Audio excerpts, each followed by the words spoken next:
Ouais. Action. Action. Hello. Alors les couettes. Yes. Okay. Bonsoir Roger, bonsoir Stan. Félicitations à nouveau. On est à Lausanne après cette belle réception avec des fans. C'est énorme, c'est unique.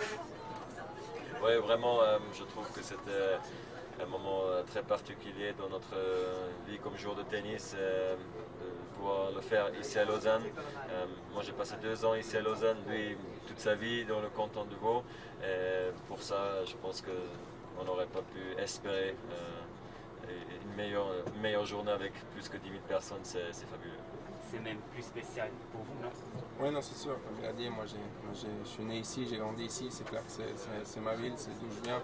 Et voilà, avoir autant de monde aujourd'hui, c'est impressionnant. Ça fait vraiment plaisir, c'est beaucoup d'émotions. Pouvoir partager cette victoire avec eux, c'est vraiment un réel plaisir. Pourquoi Lausanne? Qui a décidé? J'avais sorti une idée parce qu'ils voulaient d'abord la faire peut-être à Palexpo, à l'intérieur. Je dis les Halles, c'est tous un peu la même chose. J'aimerais bien le faire dehors quelque part. Alors dehors où? Je trouve qu'on a déjà fait 2 matchs à Genève. Alors pour moi, après, c'était presque logique de le faire à Lausanne parce que c'était normal pour moi de le faire en Suisse romande. Mais après, j'ai entendu qu'est-ce qui se passe s'il pleut? Je dis, tu sais quoi, on le fait à Lausanne et ça va être super. Ouais. Et il faut de toute façon qu'on gagne déjà, il faut qu'on reste positif. Je suis content que ça a marché. Et c'est quand même une signe de gratitude vers vous, non?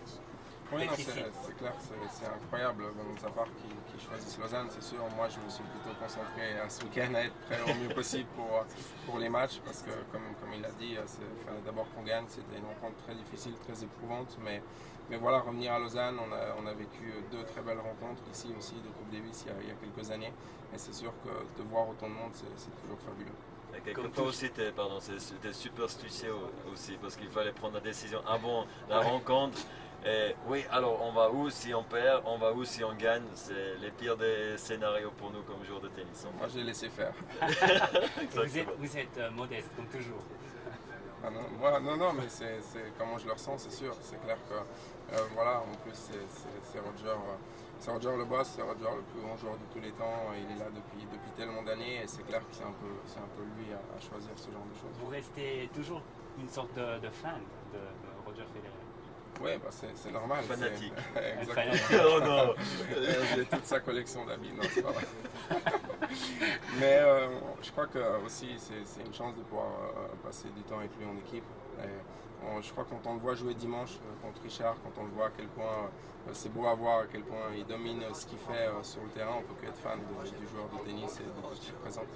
On est dans ce bus. Qu'est-ce qui s'est passé en voyageant ici, dans ce bus? C'était calme. C'était calme, vraiment? Ouais, on est un peu fatigué. Ça, c'était entre Genève et Lausanne. C'est quand même pas entre Lille et Lausanne. Ça aurait été différent. Mais on est venu en avion, on a discuté un peu avec Marc Rosset, en fait, qui était sur le même vol que nous, en équipe. C'était vraiment cool. Et après, quasiment, on passe jamais du temps vraiment comme ça ensemble dans un grand bus. C'est plus des grandes équipes nationales de foot où tu as vraiment 20, 30 joueurs. D'habitude, nous, on a des petites voitures, alors c'était cool de passer un peu de temps ensemble, mais c'était plutôt le calme avant l'orage dehors. C'était assez intime. Oui, c'était intime. Très intime. Si vous devez choisir un moment de ce week-end, de ce week à Lille, quel moment était le plus fort, le plus magique? Pour moi, forcément la victoire et en plus ce qu'on a vécu après dans les vestiaires, quand on s'est retrouvé toute l'équipe un peu ensemble avec les vestiaires fermés, qu'on a pu un peu se relâcher, qu'on a pu un peu profiter ensemble, parler, se revoir un peu les souvenirs du week-end et réaliser qu'on venait de gagner la Coupe Davis. Pour moi, c'est ça qui reste vraiment très fort. Parce que le problème, c'est aussi un peu quelquefois quand tu commences tout de suite à faire la presse derrière ou tu dois faire des sollicitations, tu casses tout en fait. C'est le moment où il faut rester en équipe le plus longtemps possible jusque la presse vienne et dire tu sais quoi, on a besoin de vous maintenant, si vous ne venez pas maintenant, il y a des amendes ou je sais pas quoi. Il faut vraiment nous chercher des vestiaires. C'était vraiment cool les 2 heures qu'on a passées après intime dans les vestiaires. On a fait des conneries, on a chanté, on a rigolé, c'était bien sympa. Les chemins se partent pour quelques temps maintenant. Qu'est-ce qui se passe ce soir chez vous? Moi je rentre à la maison, mais voilà, après j'ai congé pendant un peu plus qu'une semaine. Et après je reprends l'entraînement et je pense que c'est assez similaire pour ça, j'imagine. Ouais, moi aussi je vais rentrer à la maison et quelques jours de congé avant de reprendre la préparation pour l'année prochaine. Est-ce qu'il y aura la fête en famille ou pas du tout? Moi ça va être calme, je crois qu'on est bien fatigué Ouais, on est bien de ce qui s'est passé cette semaine, pas que par rapport à hier, mais surtout les émotions qu'on a vécues tout au long du week-end et de la semaine. Et je crois qu'on a besoin un peu de beaucoup se reposer aussi par rapport à l'année qu'on a fait. Moi j'aimerais manger une fondue ce soir, apparemment c'est possible, alors on verra encore si ça se passe vraiment. Mais bon, c'est déjà tard et on verra quand je rentre. Merci bien, profitez bien de votre temps en congé. Bonne soirée. Merci beaucoup. Bonne soirée.